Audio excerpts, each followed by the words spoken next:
overcoming poverty, burning off stress, paying attention with ADHD, building a career, beating a painful genetic disorder. After 13 years of helping others do the same, fitness became a foundation for my life's greatest gift and challenge, becoming a father.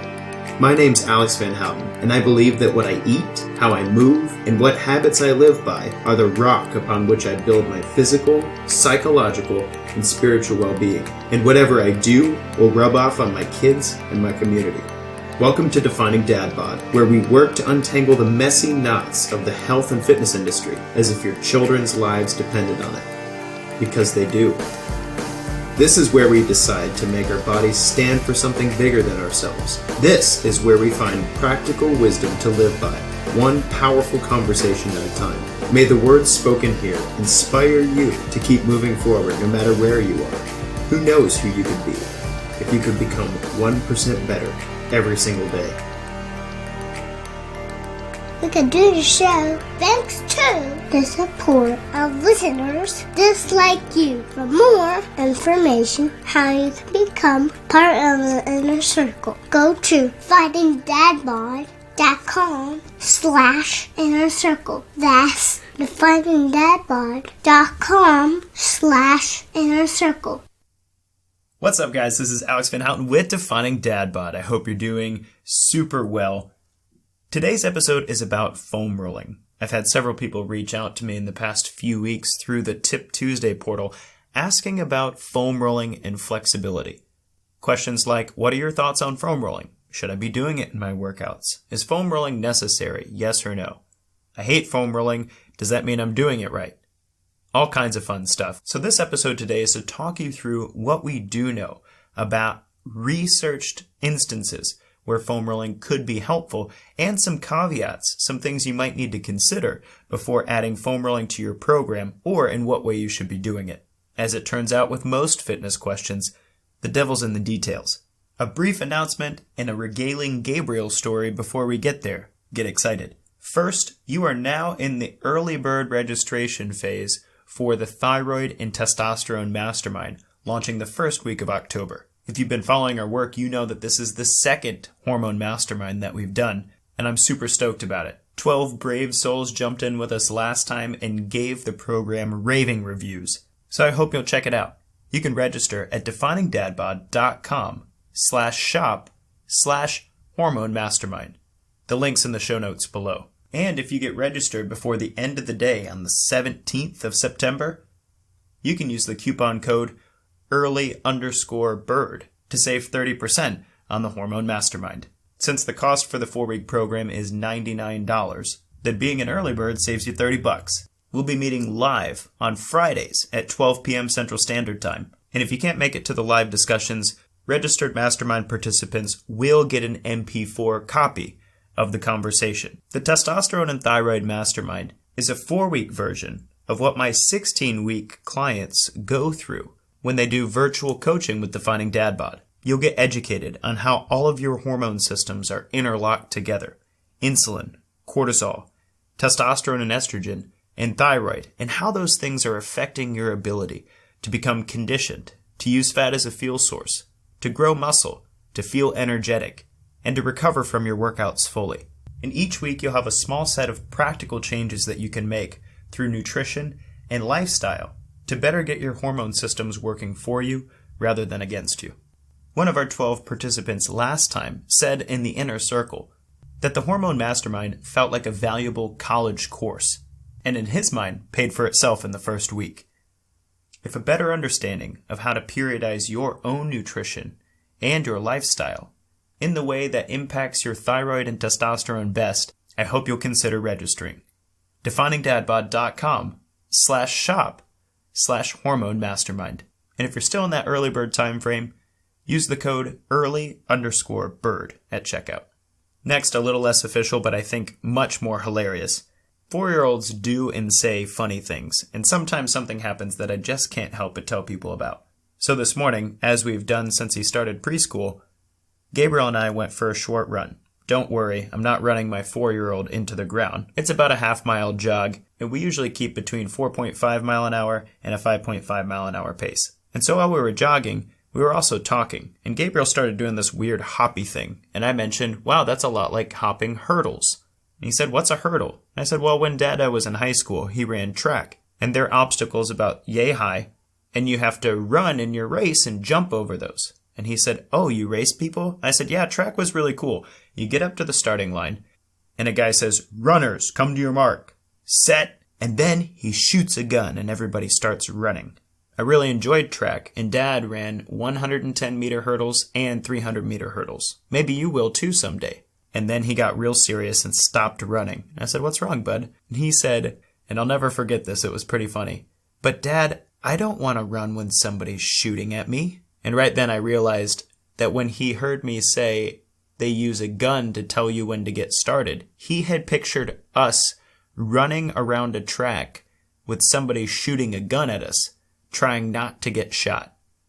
And rightly so, he thought that was a pretty brutal way to do things and didn't want to be a part of that sport. So next time you're on a run, I invite you to enter the 4-year-old mind of my son and picture how you might run a little differently if somebody was shooting at you. #DadLife. Thanks for joining us at Defining Dad Bod. I hope you'll subscribe, leave a review, or share this episode with your friends if you found it useful. Without further ado, let's talk about what foam rolling can do for your fitness.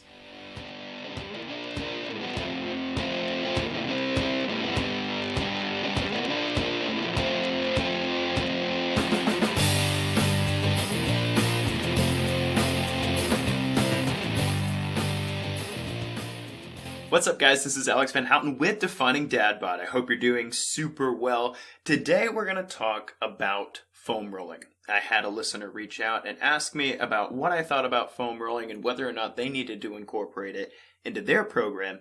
And while this is a highly nuanced form of exercise programming, there's some things that you should know about it, and we should cover it on this show. So here we go. Most people are familiar with foam rollers. But how do their perceived benefits match up with actual clinical proof? Debates exist about whether or not foam rolling should be done before, after, or even place of certain workout routines for purposes as broad as increased blood flow, enhanced recovery, and even IT band pain. Are we giving this training tool a little too much credit, or does it actually deserve a regular place in fitness programs? Well, let's look at what the research actually tells us about foam rolling. First of all, foam rolling improves range of motion. In several studies under varied protocols, foam rolling was shown to improve range of motion within minutes of execution. Whether you're looking to improve movement through the knee joint, the hip joint, or even the spinal processes and ankles, foam rolling allows a significant improvement in each. And since I'm talking through specific clinical research, I'll post the links in the description below if you're interested in checking out these evidential claims. In one particularly interesting case, simply rolling out the plantar fascia, that is at the bottom of the foot, for only 2 minutes in each foot, you can do that with something like an aerosol can, actually improved the subject's ability to sit and reach over an inch more than what they could before. If you've never performed a sit and reach before, that's where you sit flat on your butt, legs extended completely in front of you, and then lean forward and reach for your toes. And what this study found is rolling out the plantar fascia, that is the bottom of the foot, for only 2 minutes on each foot actually improved your ability to perform the sit and reach. Think about that for a second. For the subjects in the study, that was a 10% increase in ability to sit and reach. So a 10% increase in range of motion after only 2 minutes of work. That's a ridiculously good ROI on ROM. #DadJokes. So why is that a big deal? Well, range of motion is an important component of an effective workout. The greater range of motion for each exercise you perform with good form, the more overall work is done by the muscles in that group. In other words, if you do a leg press, or better yet, a front squat, with even slightly greater range of motion, then your quads, your glutes, your hamstrings, your calves, your core, and your back muscles will get a better workout and will adapt more appropriately instead. For you efficiency buffs out there, another way to look at it is this. If your foam rolling protocol increases your range of motion 10% by doing it before workout, then it's possible you'll experience 10% more positive strength adaptations without actually making the weight heavier, without increasing the repetitions, without doing more advanced exercises. These studies suggest that incorporating foam rolling prior to a workout will improve the effectiveness of the actual workout. If you are going to incorporate the foam roller prior to your workout for the range of motion benefit, here are some points to consider. The range of motion improvements associated with foam rolling prior to a workout are only temporary. In the studies I referenced, range of motion tended to return to baseline within 24 hours. The next thing you should consider is that time matters. Although there were improvements found with only a couple minutes of rolling pre-workout, the majority of studies found that improvements required at least 10 minutes of foam rolling with 30 to 60 seconds per muscle group to see increased range of motion adaptations across the body. The last thing to consider is that these studies were done foam rolling the muscles like bread dough. These studies did not instruct individuals to hold the roller on painful areas, such as in self-myofascial release.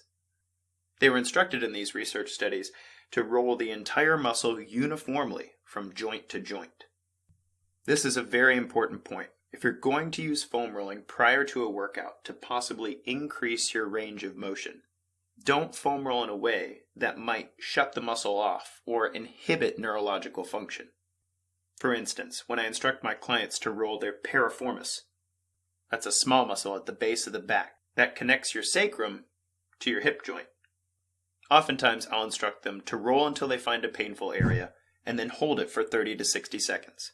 That type of foam rolling is considered inhibitory, meaning that we're asking the muscle to relax and asking the neurons around the muscle to chill out their action potentials so that the muscle can actually get a break. That sort of foam rolling is not helpful to you if you're about to go work out. I would never ask you to roll your piriformis, shut it off, and then go do squats. Instead, the sort of foam rolling that we're talking about here and that was actually researched would be things like foam rolling your quadriceps prior to doing a squat movement, or foam rolling your hamstrings prior to doing a squat movement. You're not getting on the foam roller, looking for a sore spot, and holding it for 30 to 60 seconds. Instead, we're foam rolling over that area from joint to joint, like bread dough, and performing that rolling movement for 30 to 60 seconds before moving on to another muscle group.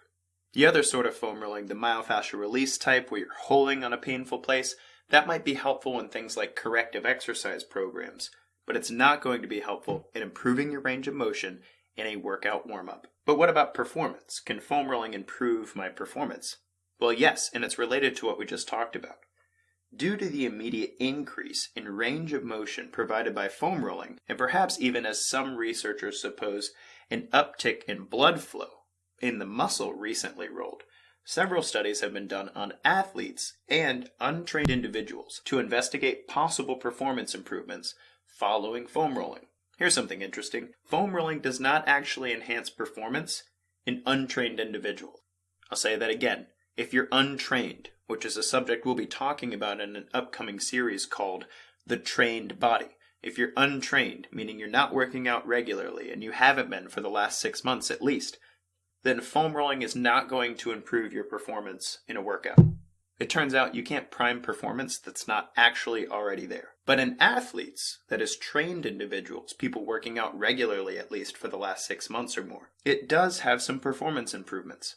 Now, it doesn't improve endurance measures, like a wind gait test, which is a really intense bicycle test, or even isometric force production. But in trained athletes, one bout of 30 seconds of foam rolling over 6 different muscle groups was found to improve standing long jump distance, vertical jump height, 1 rep max bench press weight, and 30-meter sprint times. Wait, what? Yep, you heard me. The increased range of motion caused by foam rolling in a trained individual can lead to performance improvements in strength and power. But why plyometric power performance and not endurance? Well, it's possible that the slight increase in range of motion increases elasticity. Think of your muscles, tendons, and ligaments as rubber bands, and the ability to improve range of motion and increase the elasticity of the rubber band also increases the force it can snap back with. And therefore you get a more efficient amortization phase, that is the transition from loading to unloading. This results in greater power output over the entire body. Some other mechanisms might include increased blood flow by palpation of the muscle tissue, kind of like a massage, and possibly even greater energy storage in the form of ATP in your type 2, that is fast twitch muscle fibers. One researcher even postulated that perhaps the foam roller stimulates the neuromuscular pathways more completely than other stretching methods, and so preps them to fire more efficiently in maximum effort movements. I've thrown a lot at you. Here's the takeaway. No matter the mechanism, these findings suggest that foam rolling can improve performance in Olympic lifts, box jumps of every kind, as well as speed and agility work. This sort of explosiveness, or plyometric performance, is important in any athletic or high-intensity activity. More explosion means faster starting and stopping in all directions, increased joint stability throughout dynamic movements, which means fewer injuries, and overall increased output. Maybe after foam rolling you can safely box jump 50 inches instead of only 45. Although more research is needed to confirm the extent of the performance increase among you trained individuals out there, you can take advantage of the benefits now. Next time you do some power work, jump on the foam roller for 6 to 10 minutes and give your muscles the best opportunity to perform at their maximum. So I've talked about range of motion and performance, but these are only temporary improvements because of foam rolling. What about long-term foam rolling effects? Well, it turns out that a few studies do show conclusively that foam rolling can yield long-term increases in flexibility. 3 to 4 sessions of 20 minutes of foam rolling for only 3 weeks was found to increase hamstring and hip flexibility across study groups. These findings were even more drastic and impressive if the subject had recently injured a muscle. The takeaway here? Foam rolling can help restore flexibility, especially to a recently injured muscle complex. The added bonus? These subjects reported that their workouts actually felt better. Wait, what? Yeah, you heard me. In other words, adding foam rolling to your workout program actually seems to increase exercise tolerance. If your workout was more enjoyable, wouldn't you be more motivated to do it more often? I've spoken at length about what flexibility can do for us in our own health and fitness program. You can check out episode 48, Bend and Survive, on Defining Dad Bod, to get more into what long-term flexibility could mean for you. For our purposes in this show, just note here that foam rolling can be a powerful part of improving your flexibility over time, as well as improving your performance in workouts with a short-term improvement in range of motion and performance. Well, foam rolling sounds like sunshine and rainbows, Alex, so I should get started with that immediately? Well, hold up. Let me tell you about where the research is inconclusive, and then talk to you about how it might work into your periodized program. So first, some questions still exist around the benefits and recommendations regarding foam rolling. Does foam rolling break up fascial adhesions? Does the increased blood flow accelerate recovery? Should you roll your IT band when it hurts, or do more hip bridges instead? When should you use a bar or dumbbell instead of a softer foam roller? These are all questions worth asking, but thus far no satisfactory evidence has been put forward to answer them conclusively. There are several promising studies that are currently going on that will perhaps shed some light on these issues. In the meantime, however, for increased range of motion, more explosive and plyometric power performance, and lasting flexibility changes, it's definitely worth making foam rolling part of your workout arsenal. Specifically, when I work with my clients and I lead them through a periodized program, that is, a foundations phase that leads to a strength phase and then culminates in a power phase, we incorporate foam rolling like this. If there are injuries or muscular imbalances when we first begin, foam rolling is an important part of the warm-up process. But for all my clients, foam rolling is an extremely important part of recovery days. Often when people start with me, they say, will I have homework every day? And the answer is yes. Sometimes you have cardiovascular exercises to do for me. Sometimes you have weight training exercises to do for me. And sometimes you have recovery work to do for me. And in that recovery work, I instruct foam rolling very specific areas catered to some of the issues they might be experiencing. Recovery day foam rolling extends throughout the workout programs that I create for my clients, unless there's a contraindication. For instance, somebody like me who has hypermobility issues, that is too much range of motion, will not see the positive benefits of foam rolling that we've spoken about today. And so it's interesting to point out that for the vast majority of my clients, I recommend foam rolling regularly, and they see great results, improved flexibility, better performance, increased exercise tolerance, and many find the experience enjoyable after the first time or two. But in my personal program, you won't find me foam rolling very often. And if you do see me foam rolling, it's because I've injured something and I'm in the process of rehabbing. #EDS life.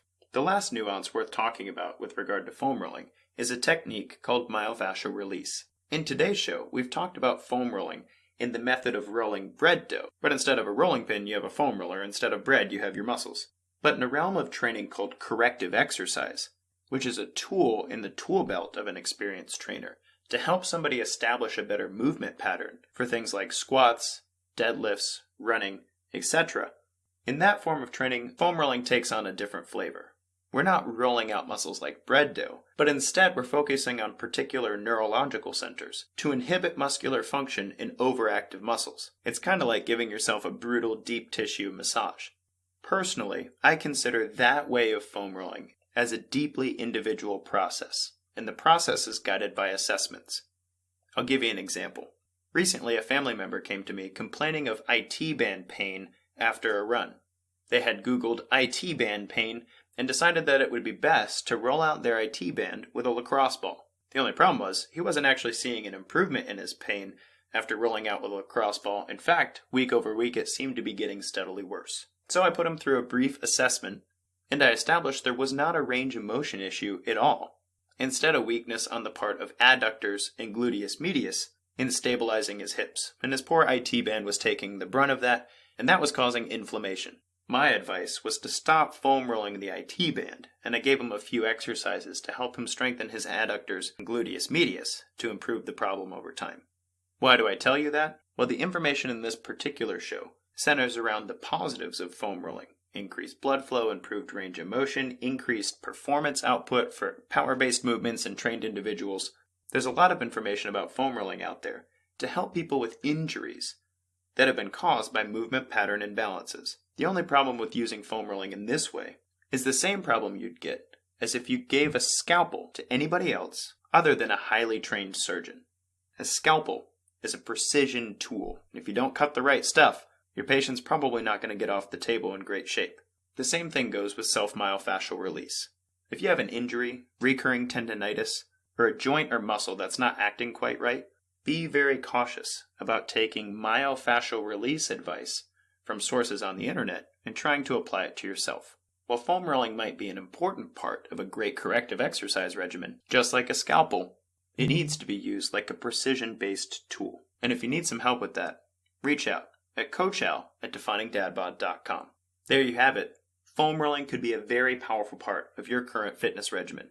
If nothing else, use it on recovery days to promote blood flow, improve range of motion over time, and to give yourself a little TLC. 15 to 20 minutes in a day can make a big difference. But if you're somebody dealing with recurring injuries or pains, be careful about self-prescribing foam rolling as a fix for your issues. Makes me think of what Abraham Maslow said a while back.